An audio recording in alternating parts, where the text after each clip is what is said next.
I'm a 45-year-old male who lives in a small rural community in Wyoming. I believe there are only about 6,000 people that live in my community. You would never imagine in a town as small as this one that anybody would have to worry about having a stalker, or at least I didn't think so. That was until, much to my horror, I discovered I actually had one. Let me preface this by saying that until I became a published author back in 2013, I was just another friendly face in the crowd, so to speak. Granted, I am well known in my community because I work at the local hospital and have for many years. At the time I was working as the training coordinator for the front office staff for a medical clinic as well as the hospital. Getting my first book published generated a great deal of press in my hometown and statewide. The fact that I quickly rose to a 5-star rating on Amazon only generated more press and interviews, therefore more attention. Then, when my second book came out in 2015, all of a sudden I was like the local celebrity. Being somewhat humble, I was appreciative that the publicity helped me sell a lot of books, but I was uncomfortable with all the attention. Local folks would come to the hospital just to have me sign their books, and this is where my stalker story began. On this particular day, I am up in our medical office building where I was training a new hire when a rather large biker dude with long, stringy blonde hair and covered in tattoos approached the front counter where I was standing. I smiled and greeted him with a warm hello and "How can I help you?" I was under the impression he was there to check in for an appointment. He smiled and admitted he did not have an appointment that day but was wondering if I would autograph the copies of my books that he had with him. Not wanting to be rude, I said that I would be more than happy to and had him follow me down to the end of the counter so that we would not be in anybody's way. To be honest, I was a bit surprised he bought them, considering that they were gay-themed supernatural thrillers. I guess he just did not strike me as the type of guy that would read anything that was gay-themed. Regardless, I thanked him for purchasing the books and signed them for him. He thanked me and left, and I didn't give it any more thought. Until a few weeks later, he showed up at the hospital where I was again at the front desk doing some training and asked me to sign 2 more books that he had said he had purchased for a friend. I again thanked him and signed the books. Fast forward a few months and I am filling in as the receptionist for one of our other clinics in a small town about 30 miles away from my hometown. The receptionist scheduled to work had called in sick that day, and so I agreed to fill in for her. It was shortly after lunch when guess who walks in with both my books in hand? None other than Mr. Biker. Being at work, I remained polite and again signed his book, and he was on his way. Feeling truly creeped out and concerned, I spoke with the nurse on duty as well as the provider and expressed my concerns. They dismissed it as nothing other than an obvious fan who must have a little crush and nothing more. I figured they were probably right and went about my day. The weeks went by and I began to notice this larger guy hanging out in front of the house and in the back alley behind it. He always wore a hoodie, and so I could not see who it was. I pointed this out to my husband, who reminded me that with the house up for sale, he was probably just someone who was either interested in buying it or a looky-loo. Then one day, my mother, who lives across the alley from me, called me while I was out of town on our book tour to tell me some strange guy in a hoodie was casing my house and peering in the windows. I told her it was probably a potential buyer and did not worry about it. Fast forward a few months, I am back at the medical office building in our urgent care, training another new hire when I get a call from one of the girls in central scheduling. She tells me that she has a guy on the line who keeps calling, asking for me, but refusing to identify himself or why he needs to speak to me. Thinking that it was a patient that had an issue of a more sensitive nature, I told her to go ahead and patch him through. Introducing myself, I asked how I could help him. I quickly discovered he was not needing an appointment, nor did he have any medical concerns. He began telling me he was naked and touching himself. He wanted me to know that he was thinking of me, and he began to tell me all the sick and twisted things he was going to do if he ever got me alone. I was thinking, what is wrong with this guy? I was flipping out at this point, but somehow still managed to keep my voice calm and inform this idiot to never call me again, otherwise I would notify the police. Unbeknownst to me, the clinic manager was standing behind me and asked me what was going on. I explained the phone call and what the creep said. The manager was concerned and felt we needed to notify the police immediately. I met with a few police officers and explained what had happened. They asked me if I might know this person, and at the time I had no clue who it was. The next morning I received a call from a local detective who asked me if I would stop by his office before I went to work. He said he had more information on the guy who called me the day before. I agreed to meet him and called the clinic to let him know what was going on and that I would be in as soon as I was done talking with the detective. Upon reaching his office, I was invited in, and the detective got up from his desk and shut the door. He informed me they did a search of the number the guy called in from and came up with some rather disturbing information. He went on to explain that after learning who the guy was, the detective had done some digging, including interviewing some folks this guy associates with. What the detective told me next made all the hair on my body stand on end and sent my heart crashing to the floor. I was informed this guy had been watching or stalking me rather for over 6 months. Not only that, but he believes the guy had been in my house. I was shaking with fear and was finding it hard to breathe. I began to pace the floor of his rather small office. I explained I don't even have a clue who this guy is or what he looks like. This is when the detective turned his computer monitor around and showed who it was. It was Biker Dude.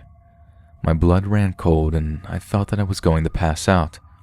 When I could collect myself, I began to explain how he had been in my yard, the front and the back.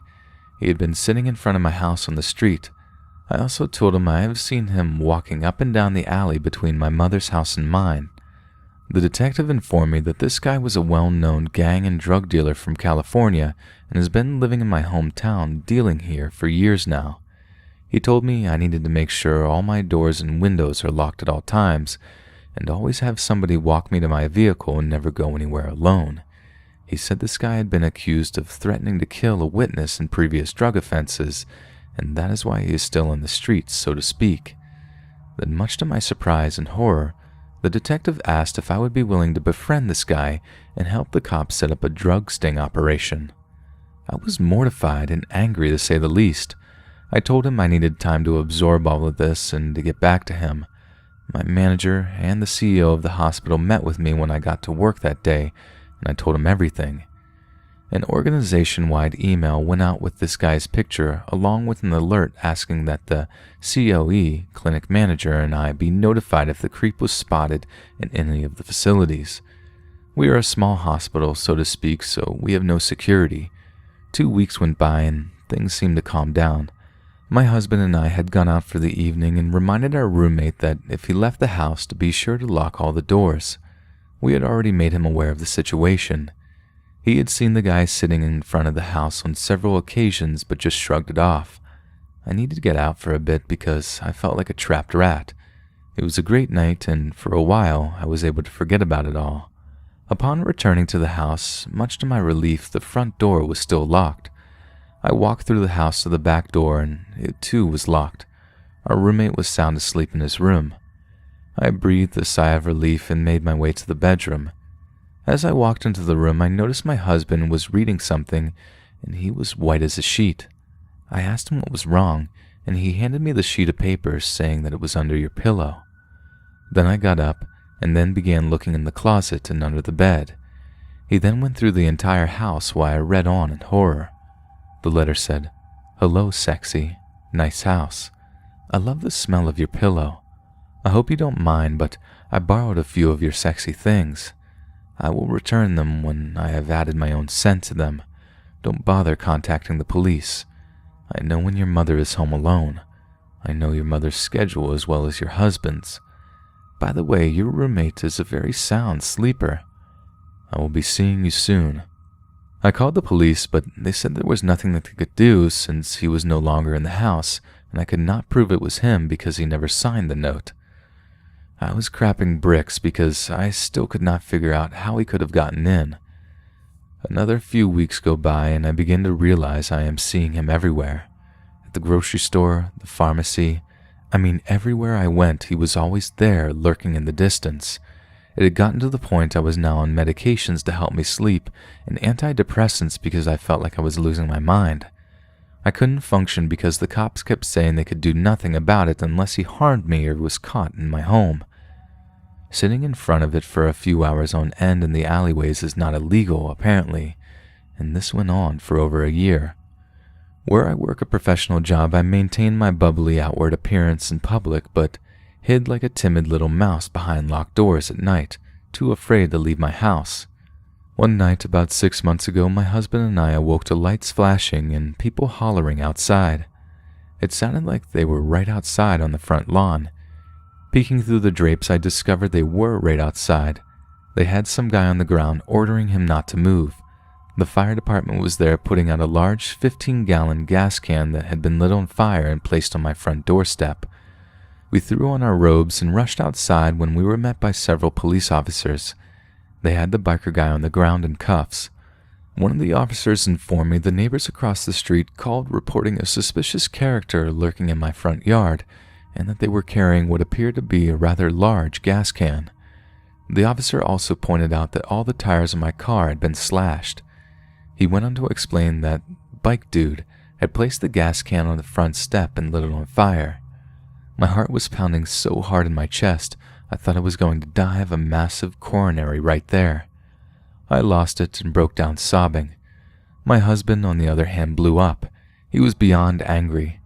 I was too, but I was too overwhelmed with the fact that had our neighbors not been up and called the police, we could have been killed.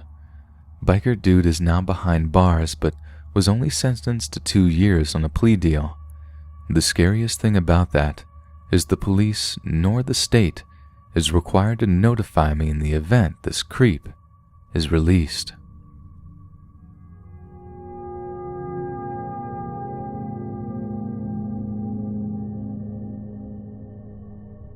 So this account is that of my partner's. We've been together for 7 years, and this story specifically struck a chord with me. I personally believe in the paranormal, while he's incredibly skeptical. He was in 5th grade at the time, and his father had just moved the family in with his new girlfriend. He'd woken up early on a Saturday morning because he couldn't sleep. Just moving into a new home gave him a weird feeling, which is normal, and he didn't want to get his day going yet, so he just chilled on the couch, with his dog at the time, Blue, laying next to him on the floor. The living room was littered with piles of packed boxes.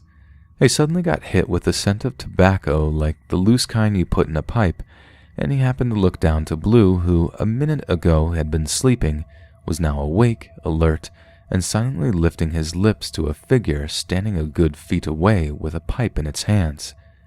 He froze upon seeing it, as it gently tapped the pipe in his hand. He hightailed it out of the living room with Blue tailing behind him, and hid it under his blankets until the rest of the house was up. Later that day, he mentioned to his dad, who then mentioned it to his girlfriend, to which she quickly responded, "Oh, that's just my uncle. It's fine." Excuse me? From then on, he went to feel different sensations like a ghost cat rub against his legs, impressions on the bed, a lot of wisps of black and white masses, lights turning on and off by themselves, and a little girl at the top of the stairs who dropped a ball down to the bottom, and it disappeared upon reaching the floor. Once his dad had broken up with her and they'd moved out, every single bit of activity ended. The story still makes my hair stand up, and I don't get how he's still on the fence about believing, but I do agree, that house wasn't haunted, it was her.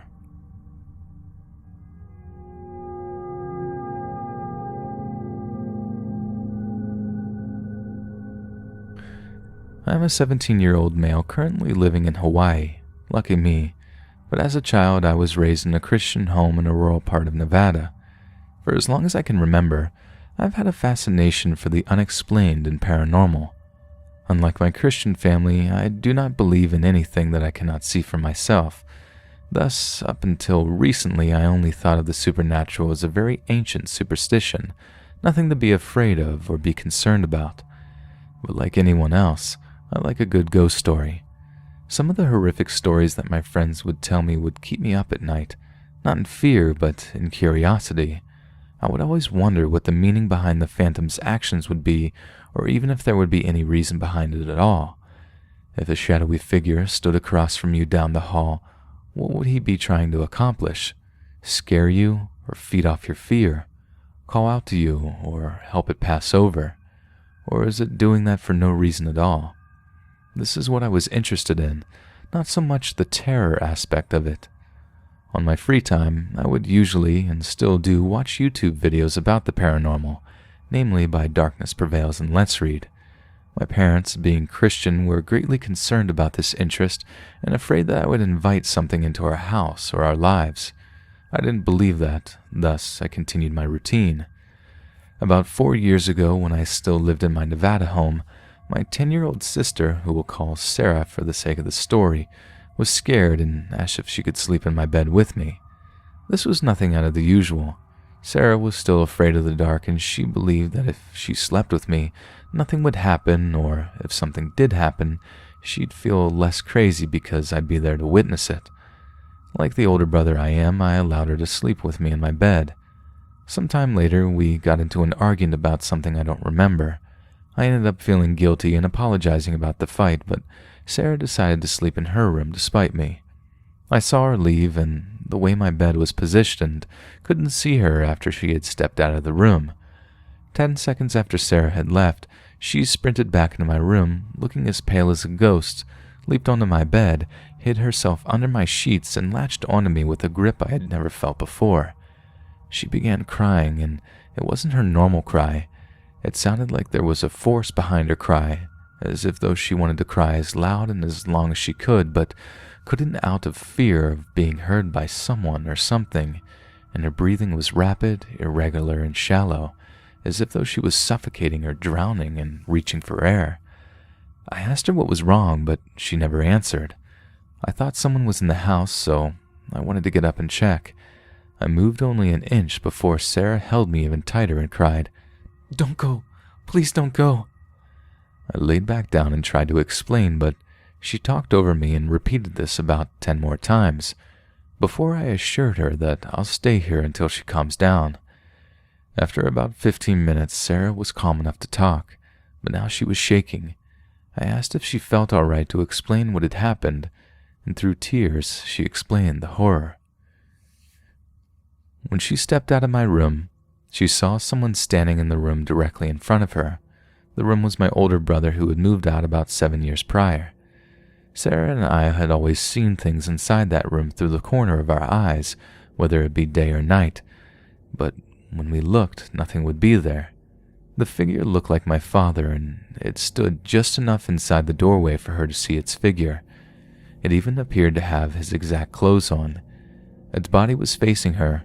Its head was facing 90 degrees to her left, away from her.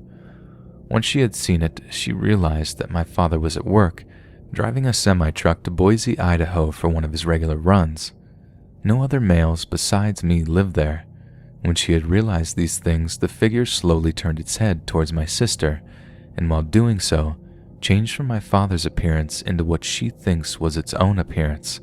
In Sarah's words, its hair was frizzy and black and red streaks. Its eyes were glowing red. It had no nose.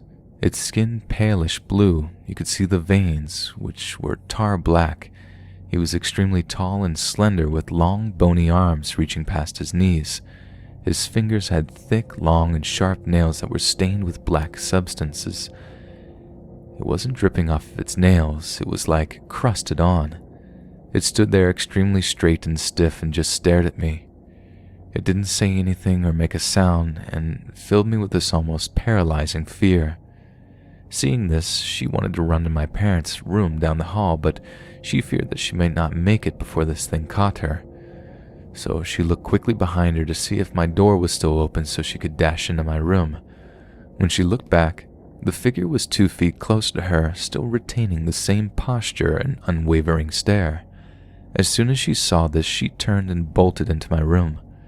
To her, these few steps into my room seemed and felt like a mile. She felt it get closer and closer each step she took, but right as she set foot in my room, she felt it stop and or leave, but she never looked back to check. Then she launched herself onto my bed and hid herself, latching onto me. Once she had finished, I wanted to believe that this was true and see it for myself, but somehow I knew that it wouldn't be there now. I thought about telling her parents about this, but who would believe it? I knew they wouldn't believe. No parent ever does or wants to when this sort of thing happens. You just had a nightmare, they'd say, or it was just your imagination. Thinking about their response got me doubting in Sarah's story, but the utter terror and exhausted look that my sister had made me dismiss my doubts. Eventually, we decided to tell our parents. I went first, of course, with her tightly hanging on behind me. When I left my room, I didn't see the figure, which I knew was going to happen and made me feel relieved and bummed at the same time. Upon reaching my parents' bedroom and telling them about it, they said the exact things that I predicted. My sister, once hearing their response, snapped and began yelling through sobs to them. What was I thinking? I should have never told you. You never would have believed me unless you saw what I saw. I thought by telling you you'd comfort me, but instead you're sweeping it under the rug and telling me that I'm crazy. Sarah is a sweet and respectful girl. She never raised her voice at our parents, even if she wanted to, so this got our parents' attention and fully woke them up. They realized through this outburst and my account of the event that this was indeed true. My mom called a pastor. It was about 12:51 a.m. to come bless the house. The pastor came, prayed, burned incense and other rituals to cleanse our house.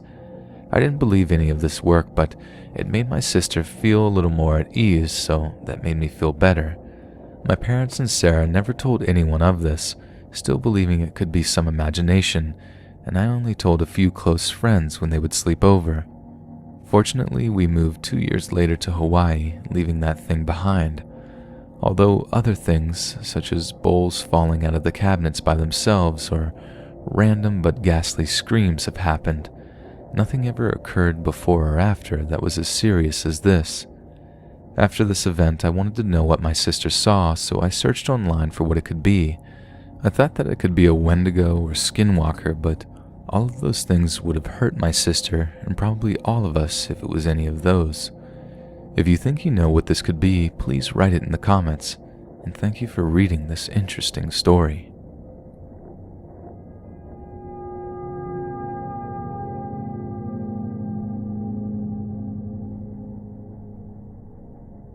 When I was in elementary school, kindergarten to be exact, a girl, Beatrice, went to school with me, who was in grade 4, who was notorious for doing rituals or curses. She pulled me aside during recess and told me they needed one more person to do a Bloody Mary ritual. She brought me into the school, to the bathroom closest to the gymnasium, where 4 of her friends were waiting. I was too scared to say no to Beatrice because of the gossip about her, so we went into the bathroom. We all stood in a circle and held hands and began chanting Bloody Mary for some time. It felt like forever, but about 15 minutes after beginning, the lights in the bathroom went out. The lights in the bathroom were controlled by a key only the caretakers carried at the time. They were not automatic. When the lights went out, all of us screamed, let go of each other, and ran out of the bathroom. 3 of the girls, including Beatrice, were covered in bruises and scratches. We all stopped running as soon as we got outside of the bathroom to do a roll call.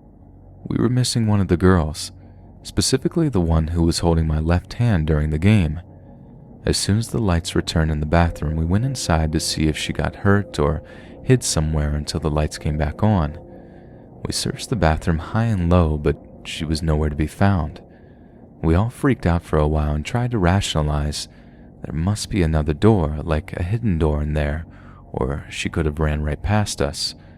But we all knew she didn't come out with us and didn't see her run past, nor was there any other exit that one could run out of.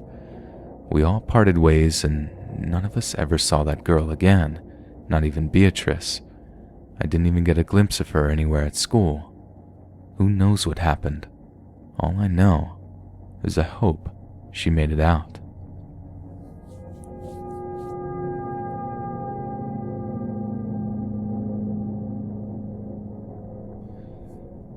So this happened at the beginning of freshman year. Open lunch was a rather new concept to us because we had freedom to go where we pleased to stuff our faces. My friend and I decided to go to Burger King to think of some comic ideas, where we saw 2 of our friends with a face of pure disgust on their faces. I asked what was going on, and they said, "Yeah, there's some creep in a booth over there beating his meat with one hand and eating with the other," all the while staring at us, so we thought we should probably leave. I asked if they did anything about it, and they responded with, "I mean, we called the cops to see if they can get him to leave, but no, not really. I thought it was bullcrap, so I went in anyways, and sure enough, there was an old man beating his chicken tenders while eating a burger, breathing heavily. I looked at him like, "Are you out of your mind?" and said, "Excuse me, sir, you gotta leave. This is a public area. Get out of here, you freaking weirdo." He stopped abusing himself for a moment and looks up at me and says, "Just let me finish, or I don't know, bring those girls back inside for a couple of minutes." My obvious response was, "Nah, you can't be beating yourself to 15-year-old girls. Gotta get out of here, man. We called the cops." There's not much I could do, so I grabbed his burger and threw it in the trash. He got up and zipped his pants and tried leaving. Thankfully, an officer had arrived and started talking to this gentleman. He asked us if my friend and I could leave so they can talk to the girls. Sadly, I don't know what happened to this pervert, but I do know that I hadn't seen him in quite some time.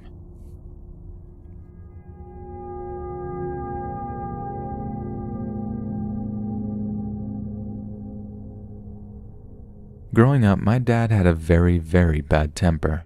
He would hit anyone, throw things, scream, all the scary things. From around ages 5 to 14, I saw him every weekend, and because of change in pay, he often switched between houses and had different roommates. The house we were living in was rented out to us. The owner only rented the upstairs while they lived downstairs, but we were welcome to the kitchen, bathroom, living room, etc.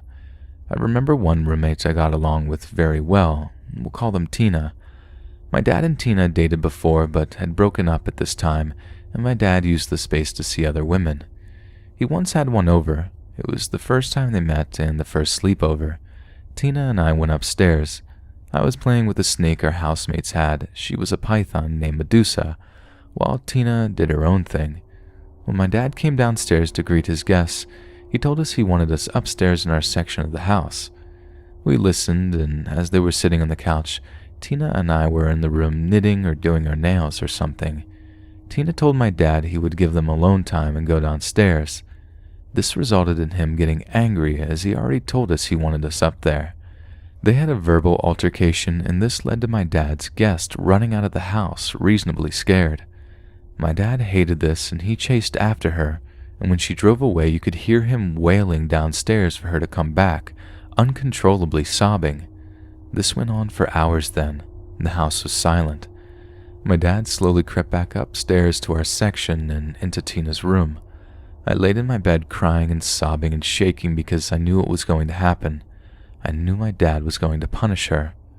For an hour you could hear her hitting, yelling, screaming, things being thrown, threats, and all I could do was sit in my bed.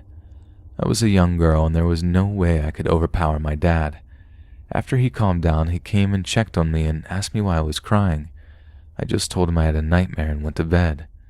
The next morning, everything was fine and dandy, and I left back to my mom's. I don't know how she can just forgive him like that. Why, Tina? Didn't you just leave? Hey friends, thanks for listening. Be sure to subscribe and click that notification bell to be alerted of all future narrations. If you got a story, be sure to submit them to my subreddit, r/letsreadofficial, and give and receive feedback from the community, and maybe even hear it featured here on the channel. And grab early access to all future narrations for just $1 a month on Patreon, and maybe even pick up some Let's Read merch on Spreadshirt.com. Links in the bio. Thanks so much, friends, and I'll see you again soon.